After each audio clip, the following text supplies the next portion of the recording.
Welcome friends to another r/NuclearRevenge video. If you enjoy stories of powerful revenge, make sure to hit those like and subscribe buttons down below. That said, our story of the day is by Atlas Black. They framed me, they fired me, and that's how they screwed themselves into a divorce, a prison sentence, and a handful of deportations. This is a long one, but if you stick with it till the end, you'll learn how I was framed and fired from my job, and accidentally set off a chain reaction that led to a staff overhaul, with several managers being fired or moved to other restaurants, the general manager being fired and getting a divorce, and one of the managers being investigated by the FBI and ultimately arrested, as well as several of the workers being deported. Here we go. I used to work at an upscale restaurant owned by a large corporate entity that owns several different restaurant brands. I worked there for about 3.5 years before they eventually fired me, but more about that later. First, I want to give an idea of my role there. My role at the job was a little of everything.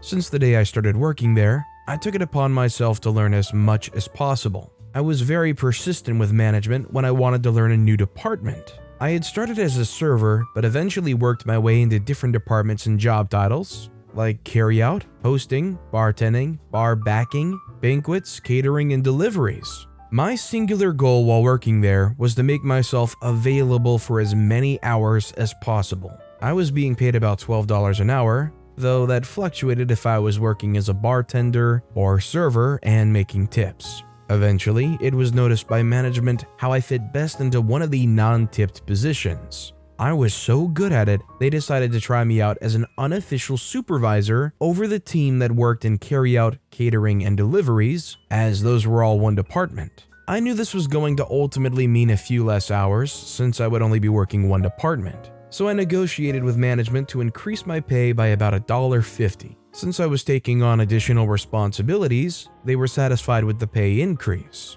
I wasn't trying to get as much money as possible. I just wanted to be able to pay my bills and still have a little money left over for fun. I was living in the highly taxed city of Chicago, which is in the already highly taxed state of Illinois. So it was pretty difficult to make ends meet and still have money left to enjoy my life. I'm a person of simple pleasures and I can enjoy things for long periods of time. So it didn't take much money to be happy. A video game could hold my attention for several months, sometimes even years. I had a family pet that I'd brought with me to Chicago, so that counted as an extra expense. Not long after I started this position as the unofficial supervisor, I got a girlfriend, so I was also going out more often and spending money on her. With my position and some smart budgeting, I was able to afford all of this. The money wasn't an issue, but management had a high turnover rate. So the incoming managers often didn't know what the department entailed or how important hours were to workers of these departments.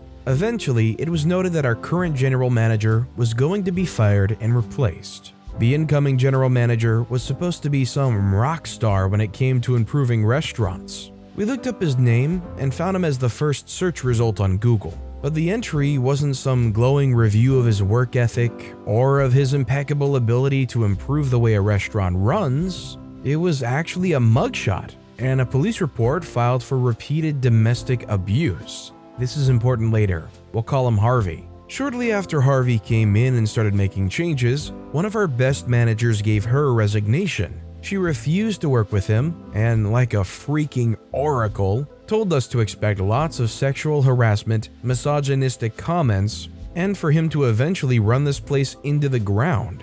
Not long after she left, our general manager began replacing our current managers with hand-picked people that he had worked with in the past. Eventually, all but one manager was replaced. That manager was the kitchen manager. We will call him Fredo. Fredo had been there since I started working there. He seemed to be something of a chameleon, as in his values and ethics seemed to change depending on who his boss was. Honestly, I sort of applaud his survival instincts, but ultimately see him as a suck-up and traitor. Harvey never really replaced the manager for our department, so we ran without a lot of oversight. Unless you count me as the supervisor, we didn't constantly have someone breathing down our necks about how things should be done. Our department had some hiccups here and there, but it still ran really smoothly. Since we didn't have our own manager, we often had to radio for a manager to come help us out on things that needed a manager card for approval. Fredo would always be the one to answer these calls since the kitchen was closest to our department. Over time, the new team of managers started to see Fredo as the manager of our department as well. However, the hourly team that worked there still saw me as their supervisor. This meant that anytime Fredo was trying to make changes that would ultimately hurt us, the team relied on me to mitigate those disasters or to negotiate with Fredo to let us do our jobs the way we had already proven worked really well. Over several months, Fredo and I would butt heads dozens of times. He and I were constantly arguing about how important hours were to the workers in this department. He had it in his head that we should be living off of tips like servers. But since most of our orders were carry-out, they came in through Grubhub, and Grubhub doesn't tip. We didn't have a lot of deliveries in a day, and the tips we got from those were maybe $10 if we were lucky. But splitting $10 4 ways doesn't add up to a lot. It just showed that Fredo had no clue what he was talking about. Eventually, we had a meeting with Harvey, Fredo, and all of the workers of this department. It was marketed as a chance to voice all our grievances and concerns with the changes they wanted to make with no chance of retaliation. So the workers did exactly that. They talked about how Fredo was trying to cut hours, even though he isn't our actual manager. When it was brought up that they're attempting to hire someone to be the manager, the team suggested that I take over since I'd already been supervising them and running things smoothly for the last several months. I was also the one that management consulted when writing schedules, as I had an understanding of the days some workers could and couldn't work depending on their school schedules or family life. I could see at the moment it was suggested that Harvey and Fredo made the decision on the spot that I had to be gotten rid of. Although they didn't say it, I could see the look they gave each other and instinctively knew that my days at this place were numbered and my job was going to be getting the axe one way or another. They made a bunch of promises to us about not cutting hours. They told us that they would stop sending all but one person home early and only leaving one person to clean everything and close up by themselves. As this wasn't a small department and it was simply too much for one person to do alone while still meeting health and safety standards. They promised that whatever hours we were scheduled for, we would work. We weren't trying to be unreasonable, so we told them that we usually have 3 or 4 people scheduled to work our department. They could cut 2 of them early, but we always needed at least 2 people to help close properly. The promise was made that they would always have at least 2 closers. However, only about a week later, they started sending all but one person home early again every night. One night, they tried to do it while I was scheduled as the closer, and we had just returned from a massive catering event, and there was an unbelievable amount of cleanup left to do for one person. When Fredo came in and tried to send everyone except me home, I stepped up and told him that he was consistently breaking the promise he had made to us during the meeting. He looked me square in the face and told me to stop complaining about it, and if I was going to keep trying to talk to him about breaking his promises, he could easily find someone who could work my shifts. I quickly realized this was an assassination attempt on my job. He wanted me to press it further, so I backed off and started cleaning. I ended up having to stay way late, and that meant overtime pay anyway. I got a write-up for that since we aren't allowed to work overtime without a manager's approval. When I refused to sign the write-up, pointing out that I tried to explain to Fredo that I wouldn't be able to clean up all that stuff alone before my scheduled shift ended, I was allowed to leave without signing the write-up. But only because that HR rep that was present wasn't one of Harvey's cronies. Skip ahead to the day I was fired. It's important to note at this point that I always came into work an hour early. Since we live in Chicago, food was expensive. However, at our job, we were allowed to have as much free soup and bread as we liked. So, I would come into work 1 hour early every day so I could have some soup and bread for lunch before my shift. But on this day, when I walked into the kitchen to get myself some soup, one of the line cooks told me that he had a dish that had been canceled after he cooked it, and Fredo had told him to give it to someone. He assured me Fredo had already comped it and that it was free to take for whoever wanted it. It just so happened to be my favorite appetizer, so I happily took the free food.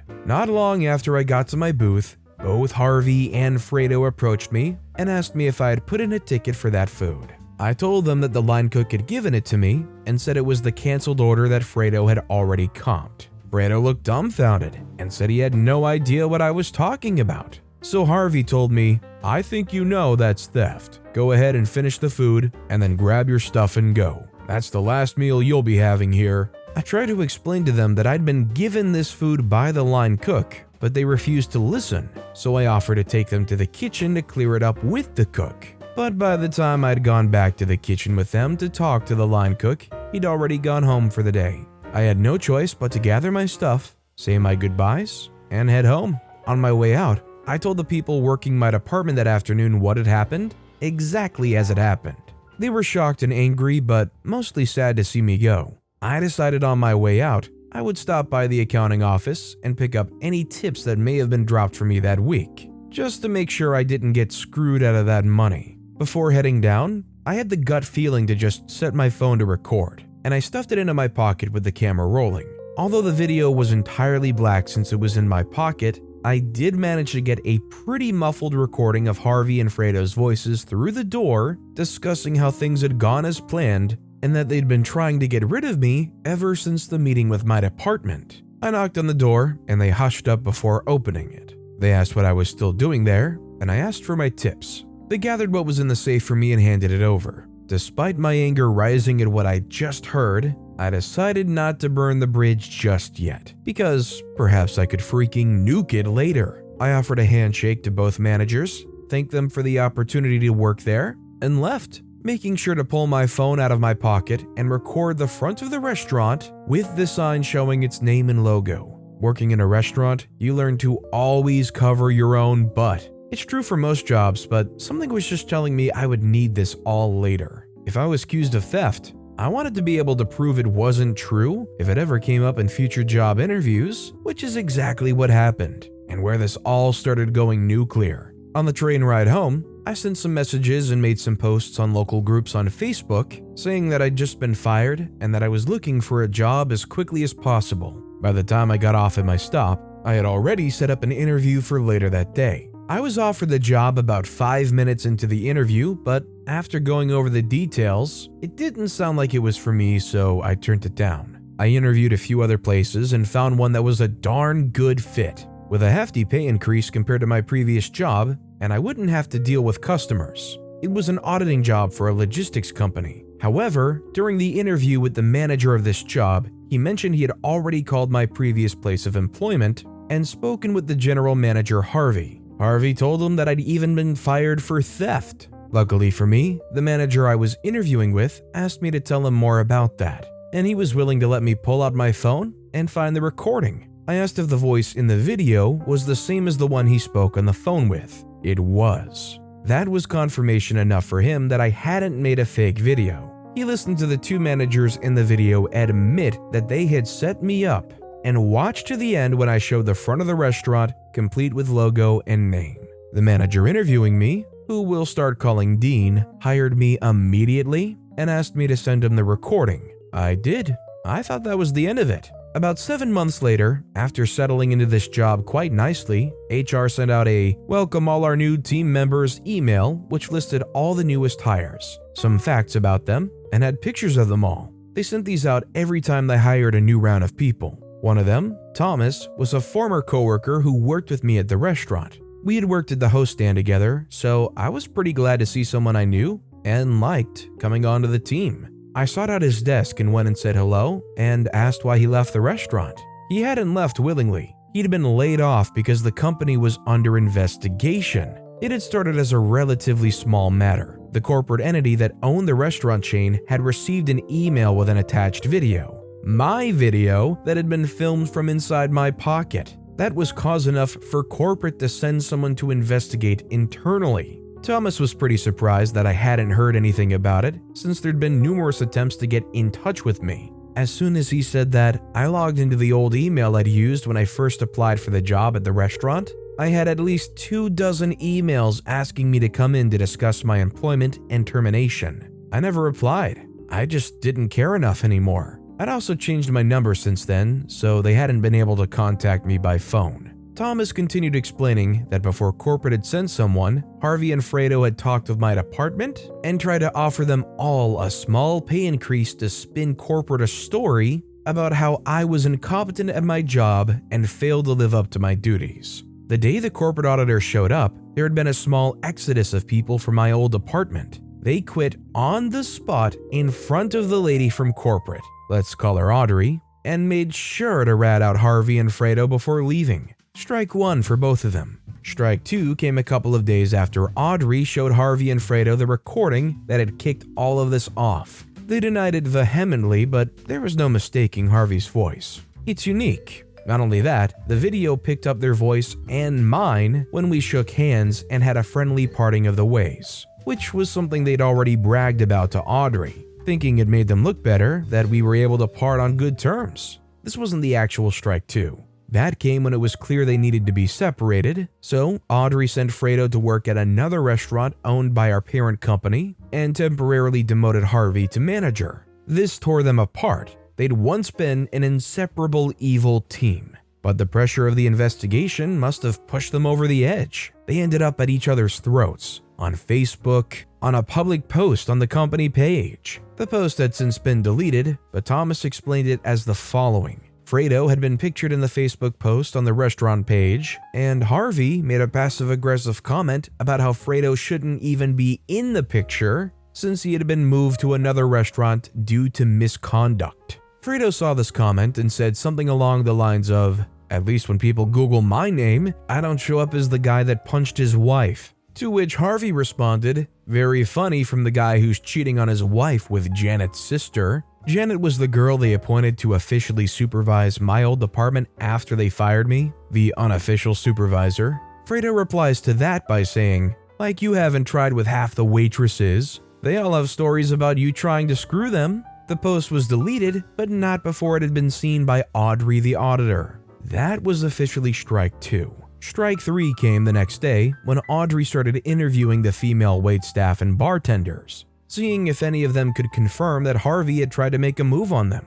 All of them were interviewed separately. Several of them had similar stories. Every girl that confirmed Harvey had made a move on them all said he had offered to be their sugar daddy if they would send pictures or stay after closing to mess around with him. Harvey was fired, but that isn't the worst of it. Audrey the auditor wasn't just some random woman from corporate. She was the old regional manager for the area and had personally hired Harvey's wife as the GM of another restaurant in the city. So she called up the restaurant Harvey's wife worked at and told Harvey's wife everything she had learned from the female waitstaff. We learned later that they had gotten a divorce over him trying to cheat on her after she'd already given him a second chance to change after he had beat her. I don't know what compelled her to give him a second chance after something like that, but she sure didn't give him a third. After firing Harvey, the line cook who had given me the food was interviewed by Audrey. I don't know how it came up, but at some point, he had let it slip that he was an illegal immigrant. She had his file in her hand with an Illinois ID and social security number on file, so this confused her, and she pressed him for more information. It turns out Fredo had some connections and had his own miniature black market going on where he would have fake social security cards and IDs made for the illegal immigrants he was hiring at reduced wages. It had been going on for at least 4 years. Needless to say, this is a felony. With a potential PR nightmare that she was likely dealing with, she felt like she had no choice but to alert the authorities. Local PD enlisted the help of the FBI since some of the evidence led them beyond the jurisdiction of the local police. Fredo was arrested and quickly gave up the names of the people working that he had sold social security cards and IDs to. I'm not sure if he gave up all of them, but he did name drop about 14 people. And of those 14, at least half were deported by the time Thomas had been let go. One of them was a line cook that had given me the food the day I was fired. Thomas went on to explain that it had all started with me being fired, but I never sent that recording to corporate. I'd only sent it to Dean when he hired me. I asked him about it, and he told me he had sent it to his wife since she was a lawyer. He wanted to see if I had a case to maybe sue my old job, since what they had done was wrong. But he also remembered that when we first talked about it, I had said that I'm not the type of person who would try to make millions off an entire company because of the mistakes of 2 jerks. But I also said that it would be pretty sweet to see them lose their jobs too. So his wife had been the one that sent it to the legal team at the corporate HQ of my old restaurant job. My boss showed it to his wife, who forwarded it to the real head honchos of my old job. They were both just trying to get two scumbags fired for what they did to me, but they ended up pulling a thread so long that it didn't end until there were sexual harassment accusations, revelations about managers cheating on their wives with girls related to people they had placed in positions of authority, a divorce, mass layoffs pending investigations, a staff overhaul, an FBI investigation into what could be considered black market dealings of falsified government-issued documents, and at least a half dozen deportations, probably as many as 14. I don't know if this counts as nuclear revenge, as I didn't actively pursue it, but Thomas ended up showing me that even if it wasn't revenge, it was definitely nuclear, and the crater it had left was massive. Although it definitely worked out well in the end, do you think OP's new boss was overstepping their boundaries by asking for that recording and reporting it to the corporate of OP's old job? Let me know what you guys think in the comments down below. But with that said, that's all the time we have for today. If you haven't yet, if you could like and subscribe, that would mean a lot to me. Whatever you do, whether it's liking, subscribing, turning notifications on, all of it helps grow this channel, and I appreciate the heck out of it. So until next time, I'll see you all tomorrow with some more stories.